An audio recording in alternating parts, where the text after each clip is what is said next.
దర్శి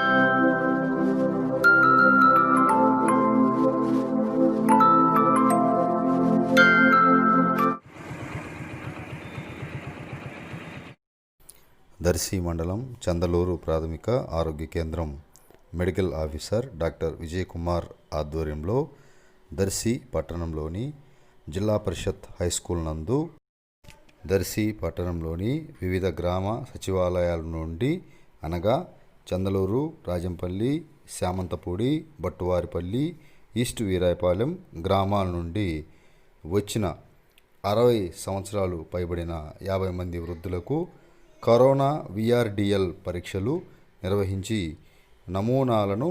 ఒంగోలులోని రిమ్స్కు పంపించడం జరిగింది. ఈ కార్యక్రమంలో చందలూరు ఆరోగ్య కేంద్రం HEO Suresh Kumar, lab technician Vasantakumar, UDC Venkateswarlu, health supervisor Srinu, Prasad, Harold తదితరులు పాల్గొన్నారు.